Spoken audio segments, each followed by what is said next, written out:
আসসালামু আলাইকুম, welcome to Ashis cooking diary. আজকে আপনাদের জন্য নিয়ে এসেছি কাসকি মাছের একটি রেসিপি। এই কাসকি মাছটা অনেক পুষ্টিগুণ সমৃদ্ধ একটি মাছ, কিন্তু খেতেও অনেক সুস্বাদু। এই কাসকি মাছটা অনেকে অনেকভাবে রান্না করে, কেউ এমনিতে রান্না করে, আবার কেউ বা আলু দিয়ে রান্না করে। তো আমি সাধারণত আলু দিয়েই এই মাছটি রান্না করে থাকি। সেটার রেসিপি আপনাদের সাথে আজকে শেয়ার করব। এর আগে আপনি যদি আমার চ্যানেলে নতুন হয়ে থাকেন তাহলে প্লিজ আমার চ্যানেলটা সাবস্ক্রাইব করে দিবেন আর পাশে থাকা বেল বাটনটি অন করে দিবেন। আর যদি ভিডিওটা ভালো লাগে তাহলে লাইক, কমেন্ট এবং শেয়ার করবেন। চলে যাচ্ছি মূল রান্নায়। এখানে আমি সবগুলো উপকরণ সাজিয়ে নিয়েছি। দুটা মিডিয়াম সাইজের পেঁয়াজ কেটে নিয়েছি, নিয়েছি দুইটা টমেটো কেটে, 4-5টা কাঁচামরিচ এবং ধনেপাতা। এখানে আমি আধা কেজি পরিমাণ কাসকি মাছ নিয়ে ধুয়ে পরিষ্কার করে নিয়েছি এবং 4টা মিডিয়াম সাইজের আলু কুচি করে নিয়েছি। এবার চুলায় একটা ফ্রাই প্যানে পর্যাপ্ত তেল নিয়ে আমি পেঁয়াজ কুচিগুলো দিয়ে দিচ্ছি। একটু তেলের সাথে নেড়ে নিচ্ছি যাতে পেঁয়াজটা নরম হয়ে যায়। পেঁয়াজটা যখন হালকা একটা কালার চলে আসবে তখন এ পর্যায়ে দিয়ে দিব আগে থেকে কেটে রাখা টমেটো। এই পর্যায়ে টমেটো দেওয়ার কারণ হচ্ছে টমেটোটা খুব তাড়াতাড়ি সিদ্ধ হয়ে যাবে এবং টেস্টটাও বের হয়ে যাবে টমেটোর। এ পর্যায়ে দিয়ে দিচ্ছি 1/2 টেবিল চামচ হলুদ গুঁড়া, 1.5 টেবিল চামচ লাল মরিচ গুঁড়া, 1/2 টেবিল চামচ ধনিয়া গুঁড়া এবং রাঁধুনি মাছের মশলা 1 টেবিল চামচ।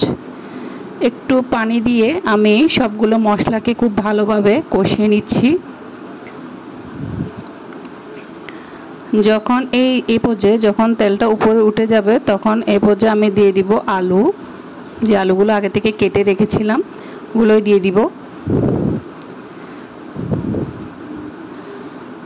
খুব ভালোভাবে নেড়ে নিচ্ছি আলুগুলো। একটু সময় নিয়ে আলুগুলো উল্টিয়ে পাল্টিয়ে নেবেন, মশলার সাথে খুব ভালোভাবে মিশিয়ে নেবেন এবং আলুগুলো তাড়াতাড়ি সিদ্ধ হওয়ার জন্য আমি একটি ঢাকনা দিয়ে দিব। এর 2 মিনিট পর আমি ঢাকনাটা উল্টিয়ে পর্যাপ্ত পানি অ্যাড করে দিব আলুতে। আবারও হালকা একটু নেড়ে নিব, আবারও ঢাকনাটা দিয়ে দিব। এর একটু পর যখন বলক আসা শুরু করে দিবে তখন আমি মাছগুলোকে উপর থেকে ছিটিয়ে দিয়ে দিব, ছড়িয়ে দিয়ে দিবেন, তাহলে মাছগুলো ভাঙবে না, যখন নাড়বেন তখন ভেঙে যাবে না। স্তূপ করে দিলে ভেঙে যাওয়ার সম্ভাবনা থাকে, তাই একটু ছড়িয়ে ছিটিয়ে দিবেন। আবারও আলতো হাতে কাঠি দিয়ে খুব হালকা হাতে নেড়ে নিচ্ছি যাতে ভেঙে না যায়, সাবধানে নাড়বেন এবং ঢাকনাটা দিয়ে দিচ্ছি। চুলার জালটা একদম মিডিয়াম টু লোয়ের মাঝামাঝিতে থাকবে। আবারও ঢাকনাটা উল্টিয়ে আমি মাছগুলোকে প্যানের হাতল ধরে একটু নেড়ে নিব। সাবধানে করবেন যাতে মাছগুলো ভেঙে না যায়। মাছগুলো আমার অলমোস্ট হয়ে এসেছে। এবার উপর দিয়ে ধনেপাতা ছিটিয়ে দিব আর দমে রেখে 2 মিনিটের জন্য কুক করব, যাতে এক্সট্রা পানি যেগুলো দেখা যাচ্ছে এগুলো যাতে একটু টেনে নেয়। এর 2 মিনিট পর আমি মাছগুলোকে চুলা থেকে নামিয়ে নিব। ব্যাস তৈরি হয়ে গেল আমার কাচকি মাছ, আলু দিয়ে কাচকি মাছ। এটাকে অনেকে আলু কাচকি মাছের চচ্চড়িও বলে। গরম গরম ভাতের সাথে খেতে কিন্তু দারুণ। আশা করছি আমার এই রেসিপিটা আপনাদের ভালো লেগেছে। যদি ভালো লাগে তাহলে বাসায় একবার ট্রাই করবেন।